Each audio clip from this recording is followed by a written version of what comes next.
Michelle here in the Ginger's Kitchen, and we're gonna do another version of my deviled eggs. So I've got 6 boiled eggs here, already peeled. I left one to kind of show you a simple way that I get the yolk out without completely cutting it in half, because then you know your knife sticks to it and stuff. So you're just gonna roll your knife. You can kind of feel the yolk press back until you've gone all the way around, and then you just pop it open, and your yolk comes out.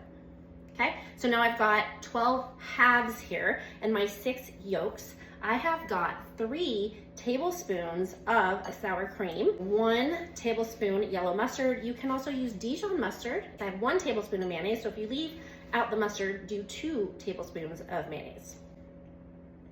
You could also do a teaspoon of apple cider vinegar instead of mustard if you like the tang but not the mustard. So lots of options and variations for you. I have a 4th teaspoon of pepper, and I have an 1/8 teaspoon of salt, and that's just pink Himalayan salt. You could also use like a blender mixer or something to get that nice and creamy, depending on how you like to do it.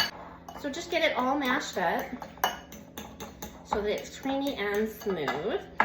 Once you do that, then go ahead and taste it and see if you need to add any more salt or pepper, make any adjustments that you'd like. I have a piping bag here with a little star tip in it. If you don't have piping bags, that's okay. Just use a Ziploc bag and fill it up and then cut the little tip off, and it'll kind of have the same effect. Or you can just spoon it in if you don't want to go through all that extra, okay? So I'm just gonna fill my piping bag here. Let's see if I can do it this way. Taking a risk here, folks. I'm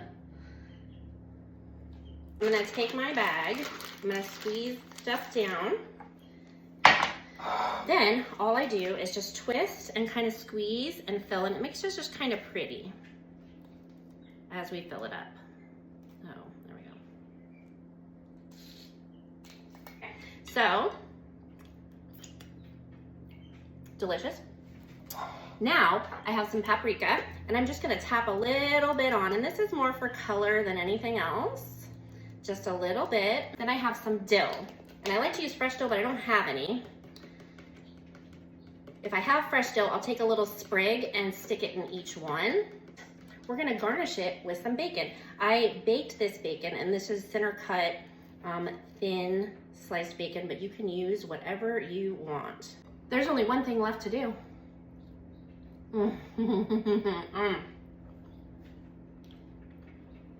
One of my favorite snacks. Rarely make it though, because it's not always convenient to do. So creamy.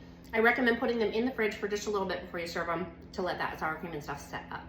Doesn't this look delicious? Thanks for joining me here today in the Ginger's Kitchen. Let me know if there's something you'd like to learn how to make down below in the comments.